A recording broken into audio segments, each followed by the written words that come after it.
Hey everyone, today you're going to learn the step-by-step guide on how to set up the Aircast Gravity Cooler and properly use it. Now let's dive right in. Once you receive your Aircast Gravity Cooler in the mail, this is what the box will look like. Now definitely check the label and make sure that it is the cooler you ordered. Once you verify that you got the correct cooler, let's open it up and see what's in the box. So take a pair of scissors or a box cutter and we're going to cut on the sides first. Now, when we cut along the middle, you want to raise it up just a little bit because sometimes the cuffs might be at the top of the box and you don't want to cut into the cuff. Once you've got it open, let's go ahead and pull everything out. If you ordered a cuff, whatever cuff you ordered should be inside the box. And you definitely want to check the label and make sure that it is the correct cuff that you ordered. And remember, once you run water through the cuff, it is not returnable. Once you verify that your cuff is there, go ahead and pull out the cooler. The cooler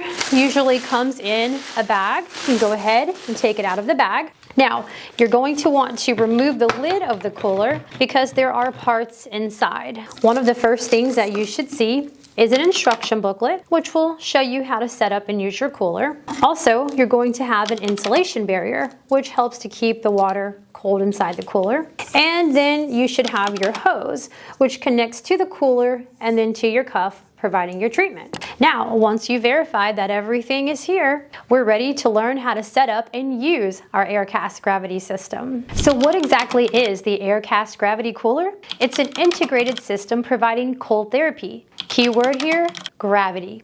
It uses the force of gravity to pull the water into the cuff, providing the cold therapy. It's non-motorized, so it requires no pump, no power cords, and no power supply to use it. It uses hydrostatic pressure. Simply put, you just raise the cooler above the cuff to get the water into the cuff. It's a simple yet effective cold therapy system. Quick reminder, if you find the video helpful, please subscribe to our channel or think about giving us a like. It's a simple, free way to support us, and it helps us create content for you. Also, you can purchase the products featured in the video directly from our YouTube store. Now let's get back to the review. First, we need to fill the cryo cooler before applying the cryo cuff. So to get started, we want to go ahead and unscrew this cap right here. Once you've unscrewed the cap, take your hose and screw it onto the cooler. This needs to be done before filling the cooler. Otherwise, once the cooler's full, the water would leak out. Once you've got your hose securely in place, go ahead and unscrew the lid. Now, if you're using ice cubes, you're gonna go ahead and fill your water to the water line first, which is right in there. Then you're going to add your ice. However, if you're using freezer bags like we are today, you're going to want to put those in the cooler first before you fill it with the water. So we have our freezer bags in place. Now we're ready to put the cooler in the sink and fill it with water. Now, since we're using freezer bags, we're going to do this in reverse. If you were using ice cubes, you would fill the water to the bottom line. But since we're using freezer bags, we're going to fill the water all the way up to the top line where it says max. And keep in mind that even if you're using freezer bags, you can also use ice cubes on top too to give it even more cold. All right, once you've got your water filled to the max fill line, you need to take your insulation barrier and place it on top. And that just kind of helps keep the cold in. Once you've got your insulation barrier in place, go ahead and screw on the lid. Once you've got your cooler filled, you're ready to connect your cooler to your cryo cuff pad. Now, before you fill the cuff with water,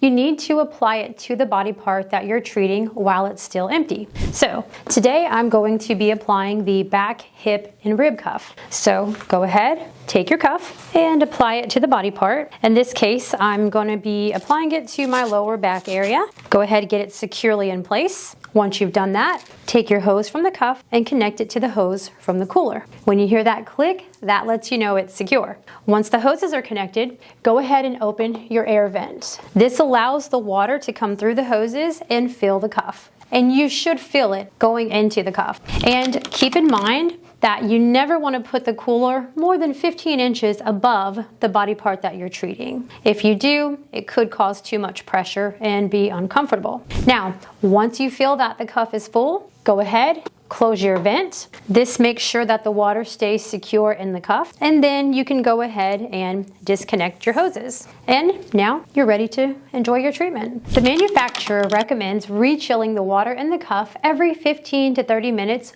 or as needed. If you feel like the water's gotten warm, go ahead and rechill it. Now, the way to do this is go ahead and take the hose from the cuff, connect it back to the hose from the cooler. Remember, when you hear that click, that lets you know that it's secure. Once you've got the hoses connected, go ahead, take your cooler and set it down on the floor. Once you do that, open your air vent and the water will start to drain from the cuff into the cooler. Sometimes it helps also if you lean it back just a little bit. Now, once you've gotten the water drained from the cuff into your cooler, go ahead, close your air vent back, lift it up, and you're gonna wanna shake the water around just for a little bit to get that warm water rechilled. After you've done that, go ahead, place it back up, and repeat the last process. Now that you've completed your therapy session, you need to drain the water from the cuff completely. So to do that, we need to take our cooler and set it on the floor. Once you've done that, we can go ahead and take off the cuff and make sure you leave the hoses connected during this time. Once you've removed your cuff, go ahead and open the air vent.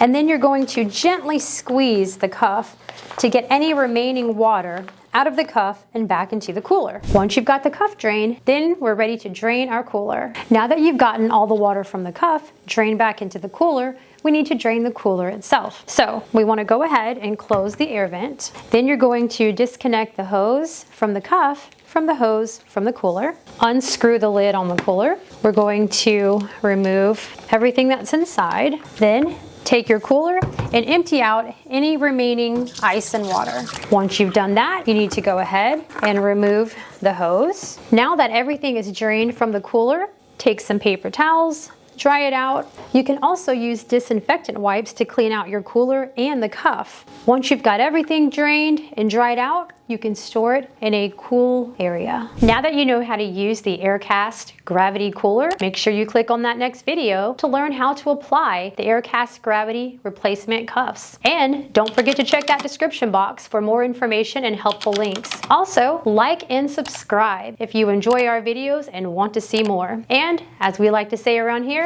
let's get back to living.